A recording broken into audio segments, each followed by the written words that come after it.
Hey, so first off, I'm honored to have you guys see me as a role model, but don't think that, I got to where I am because I didn't experience any failures. I'm in no way like perfect or anything. I failed some classes too, and I didn't get to where I am without having to take on like other random responsibilities or other jobs or different experiences. I used to be like a dishwasher in a restaurant, or I was like scrubbing test tubes and beakers in a lab. I was doing random stuff that's not even related to what my current field is, like, doing cancer research or working in some other biology related field. I was teaching somewhere too. So overall, what I'm trying to say is that getting to where I am, there's many deviations to the path. So there's nothing wrong if you think that your goal is one thing, but where you're at right now is, the complete opposite. So today I want to tell you, or like advise you, like what happens if you don't get accepted into the school that you want, or the school that you applied for. You were so passionate about it. What changed, and what can you do? So currently it's near that time, like near graduation, where students are coming out of school, and maybe you're planning to further your education. So you could be in high school planning to go to college, and you wanted to like dive into this field, or maybe you just graduated from undergraduate college and you want to go, pursue your master's or PhD in this field. Overall, like, you're just applying to some higher level education. So as you're applying, there are many different types of people. Some of them are very confident in their skills. They might get it right away. They have like a whole list of schools that they can choose from. And then there's the other people.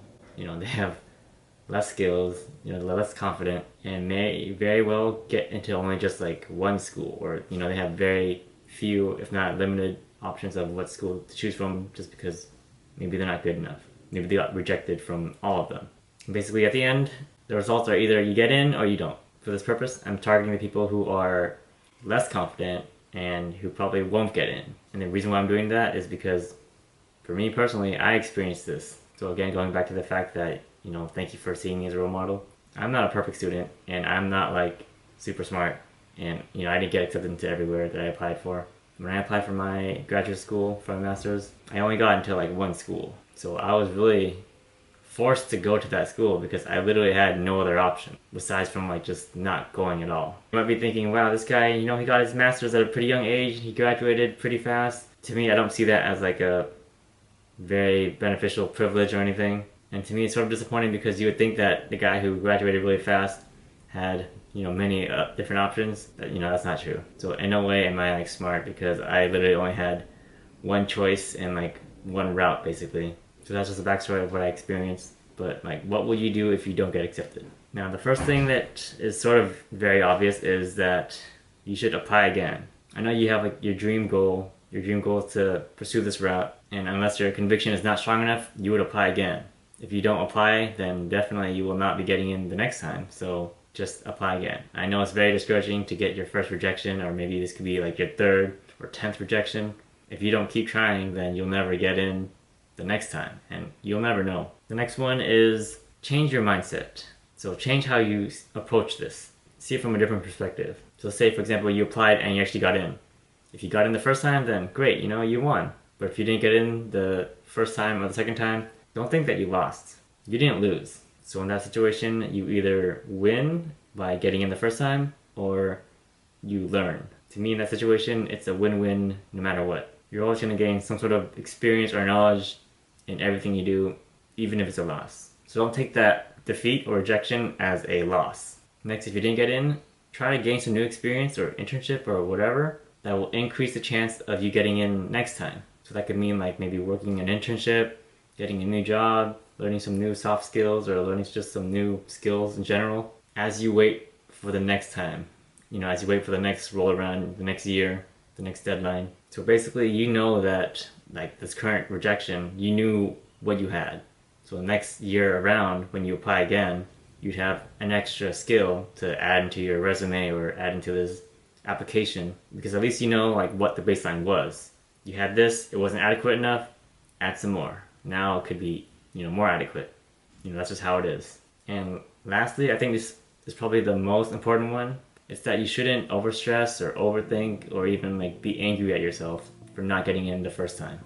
So what if you didn't make it your first time? Like, I'm pretty sure everyone's experienced failure in life. You're not always going to be first place in some race.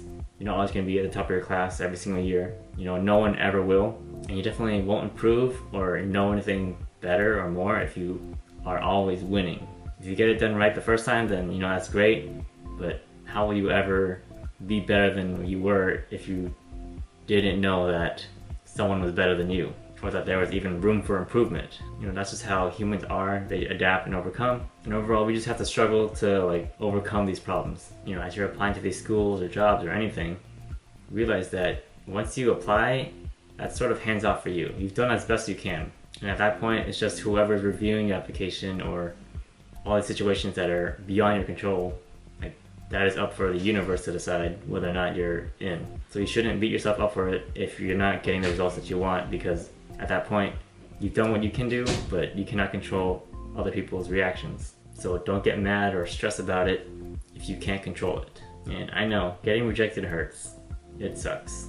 You don't want to think about it, or it just feels like every time you think about it, it's just like rubbing into your face that, you know, you're a failure in life or something. And it feels like that because, you know, you worked so hard for it, or you had a dream, you had a passion, but it just didn't go according to plan. But so long as you apply these methods, I mean, eventually you will get in, and it does build character. It makes you stronger, smarter, better. So just don't see this as a form of rejection, or that, you know, you're less human, or that you're not good enough for the world.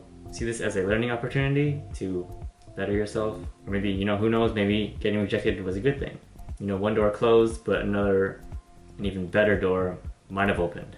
So yeah, that's just my 2 cents on like what happens if you don't get accepted. I know right now it could be very nerve-wracking because they see this as like a defeat in their personal life if they get rejected. Alright, that's all I have. Goodbye.